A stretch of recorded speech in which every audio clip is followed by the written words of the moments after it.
An important thing to understand about cocktail recipes is that nothing is written in stone.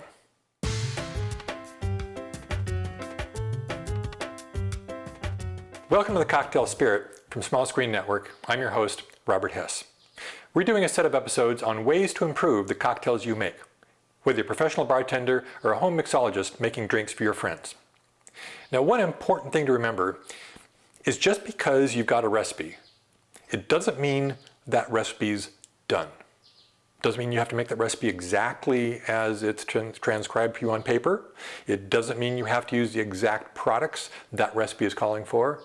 It means you can take the latitude to understand that recipe and fine-tune it to your own needs. Sometimes we get recipes that are simplistic in nature. They simply say this recipe uses gin, lemon juice, and honey and other things going on. Sometimes we might get recipes that call for juice of half a lime, in which case you need to figure out exactly what that means and come out with a measurement that makes that drink taste right. Sometimes you come up with a recipe that has everything very succinctly defined, but it doesn't tell you what brand of gin to use in that product. Does it make a difference which brand of gin you use? And what causes some of those differences? We're going to take a look at that when we look at a drink called the Bee's Knees. Now, the Bee's Knees is a drink that supposedly came out during Prohibition. So the gin they had was rather suspect.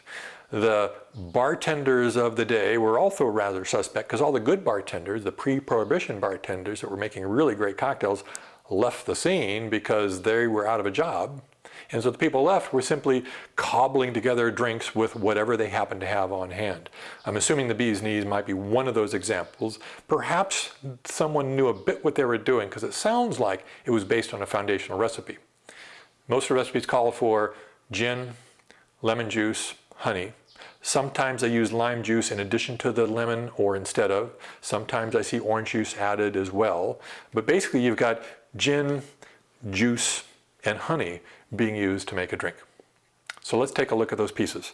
One thing we'll take a look at is the honey. For example, honey straight from the jar or from the squeezy bear doesn't dissolve well in cold water. So if I were to take and put honey straight into the drink, into the ice and everything else, and shake it up, I would still have a ribbon of this semi-solid product sitting there that would stay back in the tin and wouldn't end up in the glass. So if you want to use honey in your drink, you need to realize that you need to make honey syrup. Honey syrup is simply made by taking half honey, half warm water, mix them together until they're well dissolved, and then you have a honey syrup which can dissolve well in the drink. Another thing to think about is the gins to use. Now they're calling for lemon or lime juice. I'm going to choose to pick lemon juice as the product. So we're going to use lemon juice in our Bee's Knees. And with lemon juice, which gin are we going to use? We got a variety of gins to choose from, and it really does make a difference. Some gins have a better affinity for lemon, others have a better affinity for lime. Tanqueray, for example, has a great affinity for lime, whereas Beefeater has a better affinity for lemon. So if I was going to make a gin sour and make it with Tanqueray, I'd use lime juice as my souring ingredient. If I was going to make a gin sour with Beefeater, I would use lemon as my souring ingredient. Switching those two citruses between those gins would still be a fine drink. It just wouldn't quite be as good as it would otherwise. Understanding that difference is an aspect that you can use to fine-tune your drinks. On the honeys, you can also take and try a bunch of different brands. So you have your variety of different squeezy bear honeys you can get. Clover honey, wild honey. This is mountain forest honey, organic from Whole Foods. It's a dark amber in color. It's more richer in flavor. You can try different honey syrups and see which ones you think work well. What we're actually going to use is a Tasmanian honey called leatherwood honey. An unfortunate aspect about this honey is it's rather hard to find. So chances are if you go into your store, you're not going to find it. There's certain places you can find it if you happen to live in New York. Callustians is a good source for this honey. But if you don't have this honey available to you, I'd recommend getting a couple different honeys, trying them out, and see which one you think tastes the best in your drink. Those are the sorts of fine-tunings that you can use to better understand the drink. Now, another way to fine-tune is also maybe adding a bit of something new to the drink. Maybe something the drink didn't call for, but you think is a nice little feature that doesn't change the character of the drink overall. It enhances the character perhaps. Just a little dash of salt or something like that. I mean, not literally a dash of salt, but that little dash of salt that adds a little bit of spark to it. What we're going to do is add some lavender. I mean, it's called the bee's knees. Lavenders have flowers in it. Bees love to fly around our lavender, and so we're going to add a bit of lavender into it, just to kind of add that little, almost a humorous note to the drink with lavender. So let's try making a bee's knees. It's basically gin sour, so we're going to start off with gin, 2 ounces.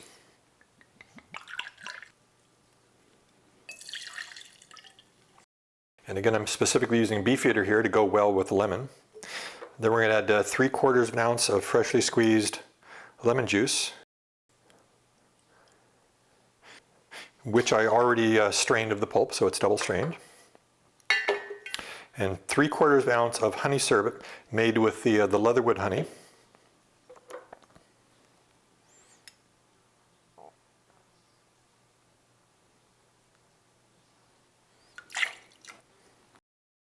And now I'm going to take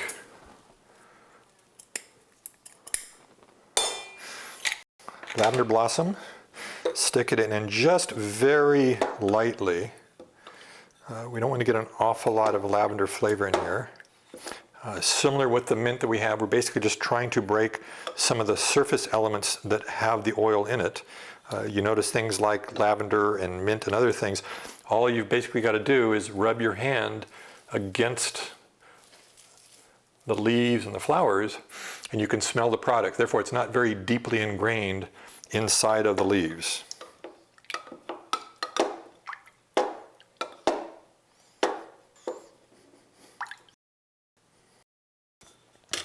Now we're going to add our ice.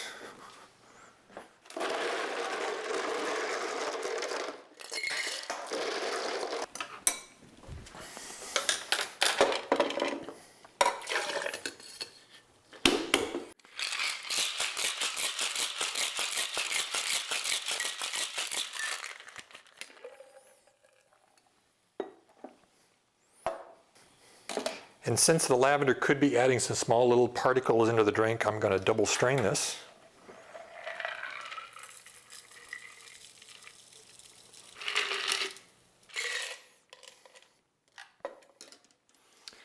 And now I'm going to look over my lavender plant here and see if I can find a nice little bud to use as a pretty garnish.